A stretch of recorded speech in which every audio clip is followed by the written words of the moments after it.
Hello दोस्तों, यह कहानी है पृथ्वी पर उपस्थित उस मनुष्य की जिसकी सदियों से चली आ रही संघर्ष है अमर होने का। लेकिन फिर भी इतने लंबे समय से चली आ रही संघर्ष के बावजूद भी पृथ्वी पर मनुष्य अमर क्यों नहीं हो पाता है, और हमारे अंदर वह कौन सा पदार्थ है जो हमें अमर होने से रोकता है। किसी भी जीव जंतु या मनुष्य को आखिर हमारे अंदर कौन सा वह पदार्थ उपस्थित है जो हमें मृत्यु की दरवाजे तक पहुंचाता है। तो आज के वीडियो में हम यही जानने वाले हैं। तो इस सबका रिसर्च करने वाले हैं एक वैज्ञानिक, महान वैज्ञानिक जिनका नाम है हाइपलिक। इन्होंने एक हाइपलिक लिमिट सिद्धांत दिया 1861 में।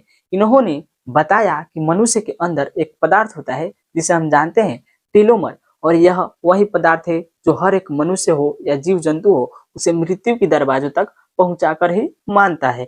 जैसा कि हम जानते हैं, उन्होंने बताया कि हमारा पूरा शरीर कोशिकाओं के मिलने से बना होता है, और जैसे जैसे हमारे शरीर के अंदर कोशिका का विभाजन होता है वैसे वैसे हमारे कोशिका के अंदर उपस्थित क्रोमोसोम में उपस्थित होता है टेलोमर, और जैसे जैसे कोशिका का विभाजन होगा क्रोमोसोम की जो टेलोमर होगी उसकी लंबाई घटती चली जाती है। आने वाले समय में ऐसे ही बीतते समय के साथ यह टेलोमर की लंबाई खत्म हो जाती है और कोशिका अपना विभाजन करना बंद कर देती है, यानी कि कोशिका का विभाजन बंद हो जाता है और कोशिका पूरी तरह से बूढ़ी हो जाती है। और तभी हर एक जीव जंतु हो या मनुष्य हो, अगर उसके अंदर कोशिका का विभाजन होना बंद हो जाए तो वह मनुष्य मर जाता है, यानी कि मृत्यु को प्राप्त हो जाता है। लेकिन आइए जानते हैं, आखिर कोई भी जीव जंतु हो या मनुष्य हो उसके अंदर यह सेल डिवीजन की प्रक्रिया कितनी बार होती है। तो सेल डिवीजन की प्रक्रिया 60 बार होती है।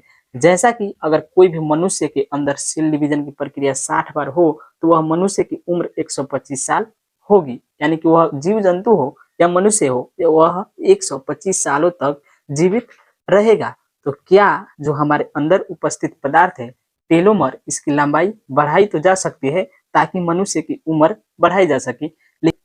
लेकिन आइए जानते हैं, मनुष्य का सदियों से चला आ रहा संघर्ष और रिसर्चों से यह पता चलता है कि अगर मनुष्य किसी भी तरह से कोशिकाओं यानी कि क्रोमोसोम के अंदर उपस्थित इस टेलोमर की जो लंबाई है वह बढ़ाने में अगर सफल हो जाए तो मनुष्य हो या जीव जंतु हो उसके शरीर के अंदर जो कोशिका का विभाजन है वह अत्यधिक फास्ट हो जाएगा। और हम जानते हैं अगर कोशिका का विभाजन अत्यधिक फास्ट हुआ तो कैंसर हो जाता है और जीव जंतु हो या मनुष्य हो इसकी मृत्यु निश्चित है। यानी कि पूरी तरह से आपको यह जान लेना चाहिए कि पृथ्वी पर कोई भी जीव जंतु अगर आया है तो उसे मरना ही होगा, यानी कि उसके अंदर वह अमर कभी भी नहीं हो सकता, चाहे वह मनुष्य हो या जीव जंतु हो। इस पृथ्वी पर कितना भी संघर्ष